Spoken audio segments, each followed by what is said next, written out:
যে ও দিদিমণি আর লাগবে নি। বাবু বললেন মাস্টার মশাইকে চললে কোথায় নিধিদা? পড়াতে। তুমি আবার পড়াতে শিখলে কবে? এই দেখো দেখিনি, আমি শিখবো কেন? বাবু তো মাস্টার মশাইয়ের কথা বললেন। আহা, তো ব্যস্ত হচ্ছ কেন? স্থির হয়ে বলো না। মাস্টার মশাইয়ের সামনে কথাটা বলি কি করে দিদিমণি?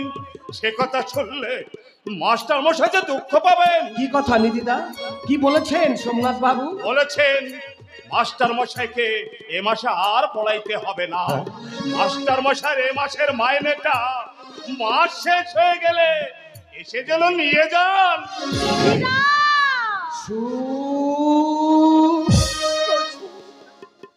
দেখলে তো শুরু পাগলামি হলো।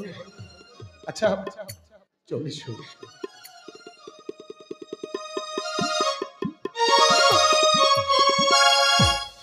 আচ্ছা নিধিদা, আগে বাবু, তুমি কি জানো বাবা কেন মাস্টার মশাইকে পড়াতে নিষেধ করে দিয়েছে? বাবু যে আপনার বিয়ে ঠিক করেছে। বিয়ে? আমার? এ কি বলছো তুমি? আমি যে নিজের কানে শুনেছি দিদিমণি। তা পাত্রটিকে? ওই যে লক্কা পায়রার মতো চেহারা, জানি এ বাড়িতে খুব যাতায়াত আরম্ভ করেছে। প্রদোষ? হ্যাঁ, প্রদোষ চৌধুরী। দিদিমণি, আমি চাকর বাকর মুখ্য সূক্ষ্ম মানুষ, ভালো মন্দ কিছু বুঝি না, তবু কেন জানি আমার মনটা কইছে ওই প্রদোষ বাবুর দোষের সীমা নেই। ওর সঙ্গে বিয়ে হলে আপনি কিছুতেই সুখী হবেননি। নিধিরামদা! আমি সব জানি দিদিমণি, আপনারা দুজন দুজনকে খুব। এই দেখো, আমি যাই দিদিমণি। আর আমার মতামত না নিয়েই বাবা, না না না না, এ আমি কিছুতেই হতে দেব না। কৌশিককে ঘিরে যে রঙিনী স্বপ্নের মহল আমি গড়ে তুলেছি, না না না না, কোনো কারণেই আমি তা ভেঙে যেতে দেব না। কি ভেঙে যেতে দেবে না? আমার ভবিষ্যৎ সুখের স্বপ্ন। ও কুণ্ডল, কেমন আছো ভাই? আমি আর ভেবেছিলাম এ পথ বুঝি তুমি ভুলেই গেছো। এ পথ আমি আগলে থাকলে তুমি আর দাদা একেবারে দমাটকে মারা যাবে। তোমার মুখে কি কিছুই আটকায় না? সত্যি তোমার কাছে এলে আমি ভয়ানক খোলামেলা হয়ে যায়। আর কারো কাছে হও না? আর কার কাছে হতে যাব? কেন, তোমার চম্পার কাছে। আমার চম্পা? এবার তুমি আমার সত্যি সত্যি লজ্জায় ফেললে। চম্পা আমার হতে যাবে কেন? মেয়েদের চোখকে ফাঁকি দেওয়া বড় শক্ত। এই সেরেছে, এইসব কথা আবার তুমি আমার দাদাকে বলনি তো? ভয় পাচ্ছ কেন? কি ব্যাপার জানো, চম্পা দাদা আমার বন্ধু ছিল, স্কুলে একই সঙ্গে আমরা পড়াশোনা করতাম। অভাবে তাড়নায় পড়াশোনা ছেড়ে দিয়ে ও ট্রেনে হকারি করতে লাগলো। কিছুদিন আগে ও দাদা ট্রেনে কাটা পড়ে মারা গেছে। বিধবা মা আর না বলো একটি ভাই ছাড়া চম্পার আর কেউ নেই। যাত্রা থিয়েটার করে কোনো রকমের সংসার চালায়। তাই চম্পাকে নিয়ে কদিন আমি ঘোরাঘুরি করছিলাম। যদি সামান্য মাইনে একটা চাকরি বাকরি। থাক ওসব কথা। তোমার কলেজে কয়েক মাসের মাইনে বাকি পড়েছে না? কালই মাইনেটা মিটিয়ে দিয়ে আসবে। কেমন করে মিটাবো? একসঙ্গে এতগুলো টাকা আমি কোথায় পাবো? আমি দিচ্ছি। কিন্তু আমি তো নিতে পারবো না। কেন পারবে না? মনে করো না টাকাটা তুমি ধার নিচ্ছ? তার শোধ করবার মতো ক্ষমতা আমার যে নেই। তাছাড়া পরের কাছে হাত পাতা। আমাকে পরে বা ভাবছো কেন? যখন তুমি আমাদের ঘরে যাবে তখন তোমার কাছে হাত পাততে আমার একটু লজ্জা হবে না? এখন কি আমি তোমাদের কেউ নই? তুমি মমতার জাহ্নবী ধারা। মাথা পেতে আমি তোমার আশীর্বাদ নিতে পারি, কিন্তু হাত পেতে আমি টাকা ধার। কুণ্ডল, প্রাণ থাকতে আমি আমার দাদার অবদ্ধ কোনোদিন হতে পারবো না। কোনোদিন। অদ্ভুত সংসার, ততোধিক অদ্ভুত এরা দুটি ভাই।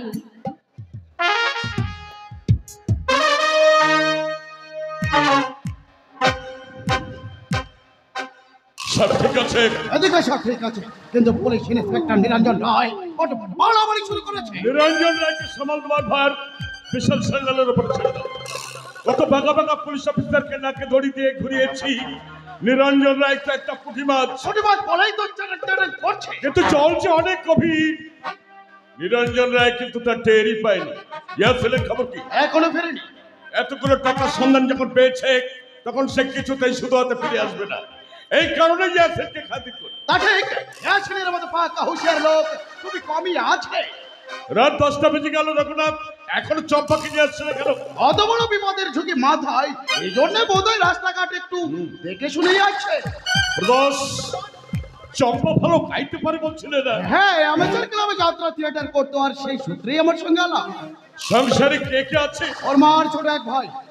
এই 4 দিন চম্পাকে কোথায় রেখেছে? যাদবপুর ভগতরামের বাড়ি। চম্পা তোমার সম্বন্ধে কিছু জানে? জানে না বলেই তো অল্প সময়ের মধ্যে ওর কাছে আসতে পেরেছি। আর মেয়ে ছেলের মন আমার মিষ্টি কথাগুলো শুনে আমাকে যথেষ্ট বিশ্বাস করে ফেলেছে। তারপর প্রচুর টাকার প্রলোভন দেখলাম, বললাম তোমাকে সিনেমায় নামার সুযোগ করে দেবো। ব্যাস ছোটান এনে তুললাম ভগতরামের বাড়ি। Very good, very good. একটা কথা বলছিলাম, হ্যাঁ বলো। বলছিলাম চম্পাকে কলকাতার কোনো পতিতালয়ে না রেখে বাইরে ব্যবস্থা করলে ভালো হতো। কেন ভয় করছো? বাইরের কথা বলছি না। তবে প্রেমের অভিনয় করতে গিয়ে প্রেমে পড়ে গেছো নাকি? ওসব প্রেম মহাব্বত আমাদের জন্য নেই, আমাদের লক্ষ্য শুধু টাকার দিকে। যার টাকা আছে আর সব আছে। ঠিকই বলেছেন। এই তোমার কথাই ভাবো না, বিখ্যাত অ্যাডভোকেট রাজেন চৌধুরীর একমাত্র ছেলে তুমি। যখন তোমার টাকা ছিল তখন এই সমাজে তোমার সমাধান ছিল, কিন্তু আজ আজ আজ আমি দিন ভিখারি, দেনার দায়ে আমার বাড়িটা পথে যেতে বসেছে। কিচ্ছু ভাবো না, কিচ্ছু ভাবো না। আমার হাতে যখন হাত মিলিয়েছ তখন আমি আবার তোমাকে অর্থ প্রতিপত্তি দিয়ে এই সমাজে প্রতিষ্ঠিত করব। কিন্তু এ পদে পদে অনেক বাধা।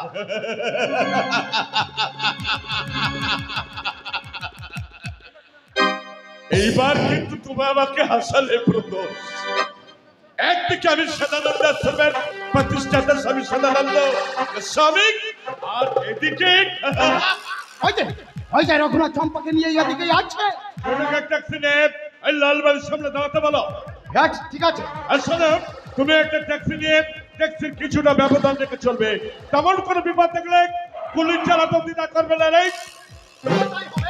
তাই হবে। এইভাবে আমাকে সব কাজ সমাধান করতে হবে, কিন্তু আমার প্রত্যেকটি কাজে পদে পদে বাধা দিচ্ছে ওই নিরাচল নায়ক। ওকে খতম করতে না পারলে নমস্তে উস্তাদ। ওতে কোনো বিপদ হয়নি তো? হ্যাঁ উস্তাদ, একটা টিকটিকি কিছুক্ষণ ফটো কাপ্তান হয়ে আমার পিছু নিয়েছিল, কিন্তু আমিও কিছুক্ষণ না জানে রে সোজা চম্পট দিয়ে চলে এলো। সানাব, ওই লালবাড়ির সামনে ছোট ট্যাক্সি নিয়ে দাঁড়িয়ে আছে, সে তোমাদের যথাস্থানে পৌঁছে দেবে। বোরখাটা খোলো তো, চিৎকারা দেখে নেই, বাজা তো ঠিক উঠবে তো। হ্যাঁ খোলো, হ্যাঁ দেখো কে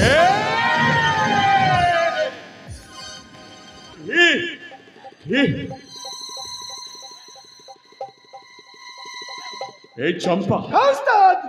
কিন্তু ওর মুখে জানে কি? উস্তাদ, না না না না, কিছু না কিছু না কিছু না। শোনো, পথের মাঝে গড়বড় করলে কিংবা পালাতে চেষ্টা করলে তুমি তো মরবেই। তোমার মা ভাইকে পাশে রাখো না, বুঝেছ? এই কান্না বন্ধ না স্যার। জয় নিতাই, জয় গৌর হরি, জয় রাধেশ্যাম। এই ভাবো, এখান থেকে যাও। ভগবান আপনার মঙ্গল করবেন বাবু। মঙ্গল কামনায় বুঝি রাত 10টা পর্যন্ত তুমি ভিক্ষে করে বেড়াচ্ছ? কি করবো বাবু, পেটের জ্বালা যে বড় জ্বালা। উন্নতির নেশাটাও যে বড় নেশা। দিন না বাবু। পয়সা হ্যাঁ বাবু। নেই ভাই, নেই ভাই, একটা কানা করেও নেই। আমার কাছে পয়সা কড়ি ছিল না তা না, ছিল একটু আগে যেন কারে পকেট মেরে নিয়ে গেছে। আচ্ছা তুমি দেখতে পাও না এই রাতের বেলা একটা মেয়ে ছেলে নিয়ে হাঁটতে হাঁটতে আমি হাওড়া স্টেশনে যাচ্ছি। ও ভগবান, আর দুঃখ দিও না ঠাকুর। আপনি আমার বিবি গত মাসে ভাইটির শাদী হয়েছে, তাই বিবিকে নিয়ে মেঠোপুরিতে একটা চাচার বাড়ি বেড়াতে গিয়েছি। কিন্তু মেঠোপুরুষ তো তেমন ভালো জায়গা নয়, ওখানে মেয়ে ছেলে নেই থাকবে। এই যে তুমি শুনতে পাও না, তুমি আমার কথা বুঝতে পারছো না? হাওড়া স্টেশনে যাচ্ছি ভাইটি, ওইখান থেকে ফারাক্কার গাড়ি চেপে সোজা ঔরঙ্গাবাদ চলে যাব। কিন্তু ফারাক্কার গাড়ি তো এখন নেই বাবু। এই থাকে না থাকে আমি বুঝবো, তুমি শালা বিক্রির বাচ্চা তো খোঁজ খবর নিচ্ছ কেন বলো? এমনি এমনি বাবু, ওখানে আমার ভাইরা ভাই থাকে কিনা তাই। হ্যাঁ, তোমার নামটা চলো কি বললে? বাবু আসগর আলী বাবু।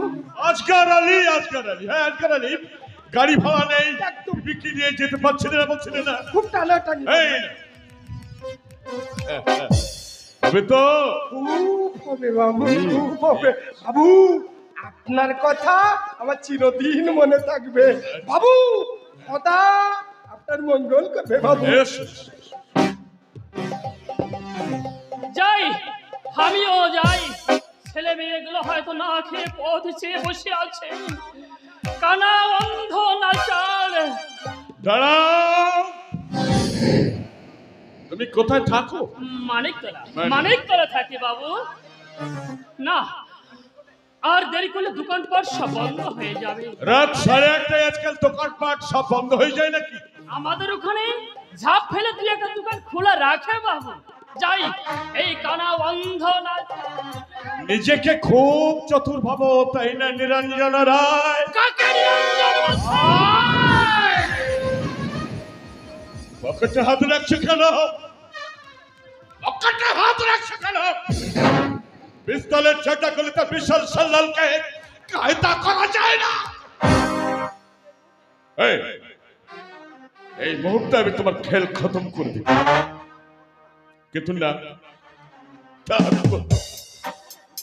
শুধু আমি তোমাকে বুঝিয়ে দিলাম চাতুর্যের খেলায় বিশাল সাল্লাল অদ্বিতীয়। আজকের আলী এতক্ষণ তোমার আয়ত্তের বাইরে, এবার তুমি চেপে। আমি ভাবতে পারিনি। কত আচ্ছা আচ্ছা দঙ্গবাজ খেলোয়াড়কে হজম করে ফেললাম, আর তুমি তো সালা একটা ছাড়। তুমি আমার অন্তরায় হয়ে দাঁড়িয়েছ। ঘরে সুন্দরী যুবতী বউ আছে, তাকে বিধবা সাজাবার চেষ্টা করো না।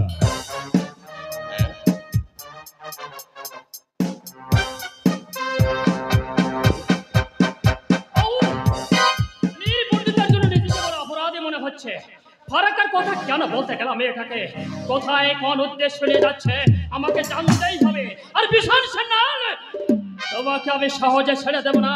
জীবনের এই যাত্রা পথে দাঁড়িয়ে সন্ত্রাস চর্চা করবো, তার আগে সাক্ষী রেখে প্রতিজ্ঞা করছি যেভাবেই হোক তোমাকে আমি গ্রেফতার করবই। কিরে, এত তাড়াতাড়ি চলে এলি? কাজকর্ম সব পেরেছিস তো? কি বা কাজ, যা বাকি আছে ধীরে ধীরে সেরে ফেলবে। মেশামশাইয়ের অবস্থা বেশি ভালো নয়, তুমি একা পেরে উঠবে না, তাই আমি তাড়াতাড়ি চলে এলাম। সত্যি নিরা, তোর সঙ্গে আমাদের কি বা সম্পর্ক? কিন্তু আচারে ব্যবহারে তুই আমাদের এমন করে নিয়েছিস, ভাবতেই পারি না যে তুই আমাদের আপন কেউ নস। বারে রক্তের সম্পর্কটাই বুঝি সব। এই যে আমি তোমাকে মাসিমা বলে ডাকি, তোমাদের আপন ভেবে আদর আবদার করি, এর বুঝি কোনো মূল্য নেই? তোর এই ভালোবাসার মূল্য দেওয়ার চেয়ে কতখানি ইচ্ছা আমাদের, কিন্তু কি করব বল, ইচ্ছা বুঝি ইচ্ছাই থেকে যাবে। কেন থেকে যাবে? আসল কথা কি জানো, তোমরা না ভয় না কৃপণ, দেবার ইচ্ছা তোমাদের মোটেই নেই। আছে রে আছে, অবস্থার বিপর্যয়ে কৃপণ হয়ে গেছে। অবস্থার পরিবর্তন হলে সেদিন বুঝবি যে এই মাসিমা কত বড় দাতা। তবে হয়েছে, কতদিনে 7 মণ তেল পড়বে, তবে রাধার নাচ দেখবো। দেখবি রে দেখবি, তোকে কি সহজে ছাড়বো ভেবেছিস? এই সংসারের কাজ কর্ম, রোগীর ওষুধপত্র, সেবা যত্ন বলতে গেলে সবই তুই করিস। তুই না থাকলে এই সংসারের হাল টিকিয়ে রাখা আমার পক্ষে সম্ভবই হতো না। সামনে সুখ্যাতি করছিস তো? পাগলি সামনে হবে কেন? তোর মেসমশাইয়ের ভয়ানক ইচ্ছা তোকে তার ছেলের বউ করবে। আহা, কি কথা শোনালে মাসিমা! বিড়ালের ভাগে তাহলে সত্যি সত্যি শিখে ছিড়বে। কিন্তু মেসমশাইয়ের ইচ্ছা তো যথেষ্ট নয়, ছেলের ইচ্ছাটা তো জানতে হবে। আমাতে তার মন উঠবে কিনা। ছেলের আবার ইচ্ছা কি? ছেলের আবার ইচ্ছা কি? আমাদের ইচ্ছা ইচ্ছা কৌশিক আমার তেমন ছেলেই নয় যে বাপ মার অবাধ্য হবে। ছেলেকে তাহলে খুব চিনেছ, অবাধ্য হবে কি? অবাধ্য হয়ে বসে আছে। ওই যে ছাত্রী সুচেতা, তোমার ছেলের মনটি ওইখানেই বাধা পড়েছে। তা জানি রে, জানি, কিন্তু সে তো বিরাট বড়লোকের মেয়ে। ওদের ইচ্ছা থাকলেও সুচেতার বাবা কিছুতেই রাজি হবে না। না হলেই ভালো, তাহলে আমার ভাগ্যটা খুলে যাবে। তোর সব কথাই ঠাট্টা। আচ্ছা, আশ্চর্য মেয়ে তুই, এত দুঃখ কষ্টের মধ্য দিয়ে এমন ভাবে হাসিস কি করে বলতো? কি জানো মাসিমা, দুঃখকে খুশি রাখলে তা আজকালকে মাথায় চড়তে চায়। হাসি দিয়ে যতটুকু ঢেকে রাখা যায় ততটুকুই শান্তি। বড় মূল্যবান কথা বলেছিস মা। ব্যথাকে নাড়া দিলেই মাথা চাড়া দিয়ে ওঠে। যাই, তোর মেসমশাইয়ের ওষুধ খাওয়ানোর সময় হয়ে গেছে, তুই একটুখানি বস, আমি ওষুধটা খাইয়ে দিয়ে এক্ষুনি আসছি। আচ্ছা ঠিক আছে।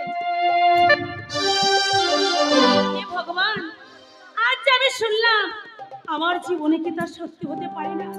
আমার মনের গোপন বাসনা তুমি কি পূর্ণ করবে না ঠাকুর?